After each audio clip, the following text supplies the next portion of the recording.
we share this all the time with our F13 members. Right. Self-cap is a big conversation, and Matt talks about it all the time. And share with me why that's shared with them. So if there are people that wouldn't work with me because of it, but nobody that's going to work with me because I have a beard. Not all of us, but at least at F13, we all want to be number one. Yeah. And many of us in this industry want to be number one, whether it be in our city, state, market, or some even the nation. How do we remove all of the self-caps on ourselves? Yeah. I mean, you have to be so intentional. Matt Weaver, the #1 mortgage originator in the United States for most loans closed in 2023 and #1 in the state of Florida from 2020 to present, has spent over 27 years mastering the purchase market, earning more than 16 #1 titles across his career. Max Fisch, 2024's #1 originator in the United States under 30 and #2 in the state of Florida, achieved those titles within just 5 years of entering the mortgage industry, compressing decades of growth into a few extraordinary years. Collectively, they've helped more than 40,000 families purchase their first home.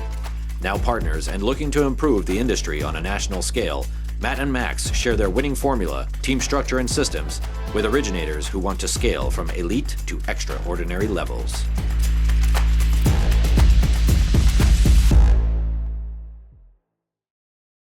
Mr. Avi Mizrahi.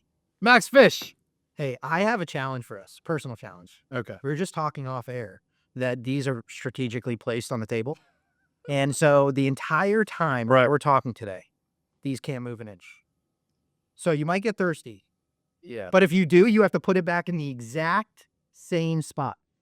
I'm just thinking of the NBA Finals and how there will be some professional basketball players that just came off of an extraordinary night that may have a Gatorade sitting right there that they have to meticulously grab on how to drink. That's what you're telling.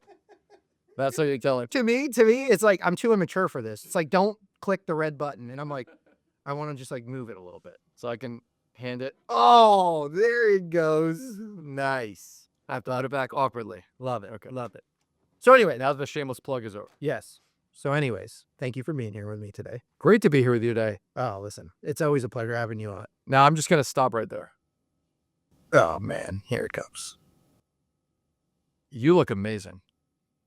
You look amazing. So as long as I've known you, which is now coming up on almost exactly a year, actually, you have a beautiful face. You have a gorgeous You're going to face. now you can see me blush. Yeah. You're going to see my cheeks turn red.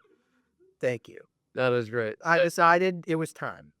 Now, you decided it was time. Now, I know everyone that's watching here. Yeah. That, and believe it or not, we have a lot of loyal watchers here to the I know. which is great. Oh, I love hearing feedback on people that will mention something they heard in an episode. so cool. Or they heard something you or Matt say or whatnot, and they'll bring it up to me in a conversation, which is really Very cool. but we're here, and you now have a nice smooth face, and so I know what many people are asking that have been watching this podcast for a while are asking, why? Well, I fought Matt on this for a while. Okay. And really what the reason for it goes back to the concept that we've even talked about on the show, which is self-cap. Right. And what I mean by that is a self-cap, as we define it here within our team, is where you can naturally get to before something about your behavior, your vocabulary, your mindset caps you to where you can't get, most people would consider that a plateau. Right. Okay. We call it a self-cap. A self-cap. So, and everybody's self-cap is different. Okay. Some people, let's just talk about originations for a second. Some people might be able to do extraordinary levels of units and volume. Okay. Naturally. Some people, it might be less, but at some point, if you're not intentional about your mindset, the things you say, your presentation as a whole, your professionalism, you're going to cap yourself. And I found that the beard, okay, especially on me, being a bigger guy, I know I sit on this podcast, but being a bigger guy, being a little bit more imposing, especially in the sales world, the beard was definitely a self-cap on my end. So it's a cap that someone puts on themselves. Yeah. That they don't even realize it most of the time. Nope. And so you consciously made the conscious decision that it was putting a cap on your goals, on reaching your goals, Yep. which you decided to remove and take a razor to your face. Yeah, I mean, so it goes back to, and this is what I mean by I fought Matt on this for a long time, because sometimes you don't know what you don't know. And really, it's about putting yourself, we always talk about if you're the smartest person in the room, leave the room. Put yourself in rooms where you can learn, where you're not the smartest person. That's awesome. That's awesome. I should be the one leaving. But it really comes down to an exposure thing. Are you exposing yourself to different environments where your self-cap is going to highlight itself? Right. And what I found is that I wasn't exposing myself intentionally enough, so I just didn't notice it.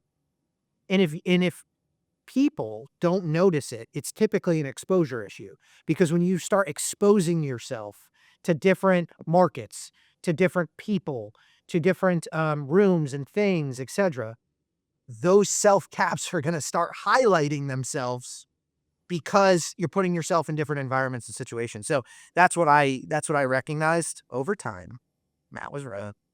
And so I decided to clean it up a little bit. Well, I'm not the first to tell you, you look great. Thank you. You look great. Now let's hang out on self-cap for a second, because I think it's just an extraordinary concept. It is a phenomenal concept that most don't pay attention to, don't think about, or aren't self-aware of what they're doing. 100%. And we share this all the time with our F13 members. Right. Self-cap is a big conversation, and Matt talks about it all the time. And share with me why that's shared with them. It's so important. You see, again, we talk about F13 all the time. We are honored to consult some of the top originators across the nation. Yeah. 40 superstars, all in the top of their market, number 1, 2, or 3, are on their way to becoming number 1. Yep. The benefit that we get to have is we get to share with them all of our experiences. Yes. We not only share with them our infrastructure, the blueprint of how we built this team structure for extraordinary levels of production, but on top of that, we share the mindset that one has to take if they want to be number 1, because that's why we're all here. Not all of us, but at least at F13, we all want to be number 1. Yeah. And many of us in this industry want to be number 1, whether it be in our city, state, market, or some even the nation. But when we talk about becoming number 1, and this is something I learned from Matt, which was something I never thought about before our partnership, is that what Matt shared is he wanted every single loan in the state of Florida. Yeah. He wanted because he believed he deserved it, because he delivered a higher quality of service to the customer, which is the agent. Yeah. So if he was delivering the highest quality of service, he wanted them to be able to benefit from that. And so he gave the analogy of becoming number 1 is like we're running for office. Yeah. We're running for office, right? We're politicians. Now that may not have the best analogy or connotation these days over these last few decades, but they're a politician and they want to get as many votes as possible. And so if we want to get as many votes as possible, how do we remove all of the self-caps on ourselves? Yeah. I mean, you have to be so intentional. You have to be so intentional. And it's something that really requires a lot of thought. It requires a lot of intentional acts. Yep. And so if we want every vote, we know there are people that will vote for us no matter what. Those will be our loyal partners. Those will be the loyal agents that we do great service for. They come to our events.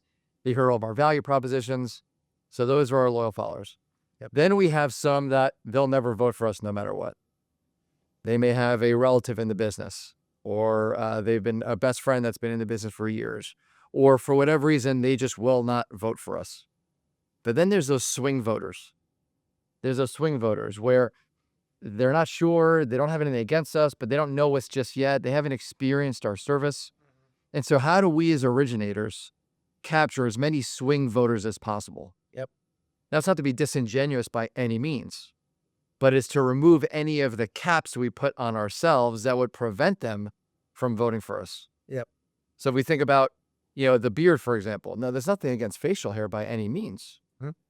But some individuals, some swing voters may see that as a deterrent. Yep. Whereas if someone doesn't have facial hair, as an example, that'll never offend anyone. Yeah. And so we're removing any possibility that someone may not want to refer us. So it's a self-cap. Yeah. And so it's a very popular topic that even some of the best originators across the nation aren't actually thinking of. Well, here within our team, we always talk about the concept of break-even win versus break-even loss. Right. And so when you think about a self-cap, it's really a break-even loss. I thought to myself, right before I took the razor, I'm looking at myself in the mirror and I'm like thinking about whether to do it or not. And then I'm thinking to myself, I'm like, okay, is anyone going to work with me because I have a beard? Right. No.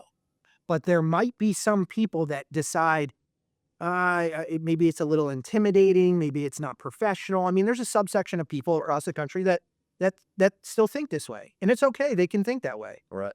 But there is that subsection of people that do. Right. And so I thought to myself, there are people that wouldn't work with me because of it, but nobody that's going to work with me because I have a beard. So in other words, it's a break-even loss.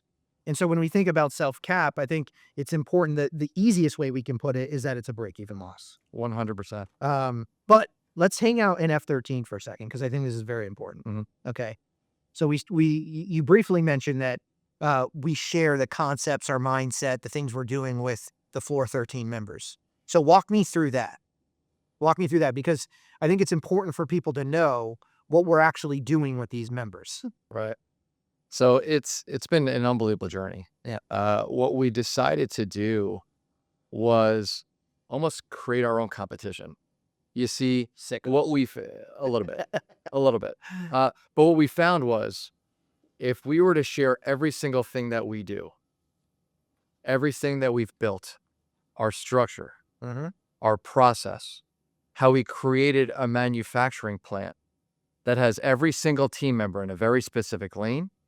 They're doing the parts of the process that they love, which means they're able to do it to an extraordinary level. And by doing that, it allows the originator, someone like Matt Weaver, to achieve extraordinary levels of production. Yeah. So we start by sharing that whole process with our members so they can build out their own infrastructure. Because as we see with so many originators, and I think you yourself were experiencing this in your journey, selling the lawnmower isn't always the hard part. It's manufacturing the lawnmower that is challenging within our industry. Yeah. Right? It's not just the sale, it's the execution of service and the process that prevents many originators from reaching certain levels of production. So the baseline was to begin by sharing that infrastructure with our members. Yeah.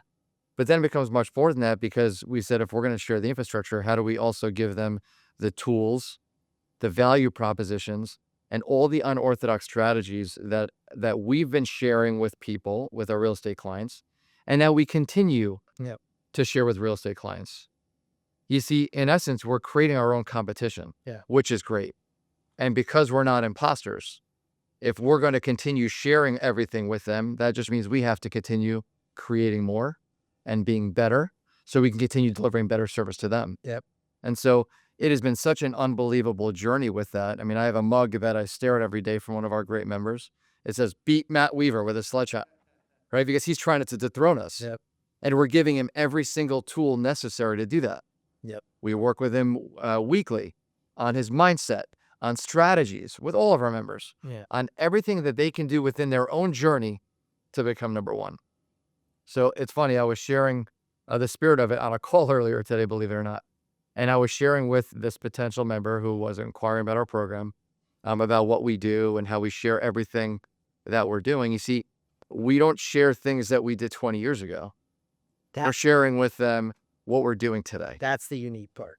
As you know, we are hosting probably 100 to 120 real estate events and seminars per year. Yep.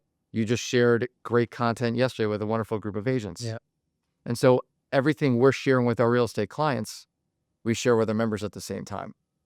And so they're able to share those unique strategies, the unorthodox concepts, the value propositions with agents in their own market. Yep. So they could be the authority. So they could be the dominant force within their market. There you go. Making the extraordinary feel ordinary. Yeah. And so as I was sharing all this with the potential member, they stopped me and they said, "Well, hold on a second. You're trying to tell me that you're like Michael Jordan, who's teaching Karl Malone how to do a better fadeaway jumper in his 96th season?" And I just started laughing. I said, "Well, we don't really consider ourselves that, but I guess that's a nice analogy, because yes, in essence, that's what we're doing, because we're still on the court playing That's the best. and having a heck of a lot of fun doing it." That's the best. So I really want to encourage all of the listeners, okay, to go to think13.com. Go to think13.com and just look through what we do within F13 Consulting, because everything you just said, extraordinary. And by the way, extraordinary has 13 letters. Okay. No such thing as coincidence. There's no such thing. There's no such thing. And I think it's just, Scott Evans, one of our great members, he was actually on this show with me. He said it best. That he I said, know what he says. yeah, and I won't say the word in the middle, but he said, if you don't join F13, you're an idiot. That's what he said in a little bit more of a rated R version. Okay. But I think that everybody listening should check out Take 13. Absolutely. Take a look at what we're doing. Up until now, it's really been very, very, very isolated in terms of the members we work with, because it isn't for everybody. Yeah. Because let's be honest, not everybody wants to be number one. Yeah.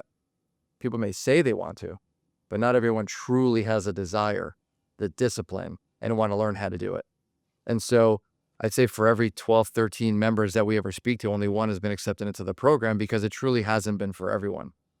But for those members that are a part of it, the journeys have been, again, extraordinary. Yeah. Hearing the impact it's made on originators that, at some point we looked up to in the industry as we were climbing our journey, and seeing superstars across the nation, and hearing how they've implemented our strategies, implemented our structure to reach their own new levels of success and confidence. And it's been so rewarding to see their journey and what they do.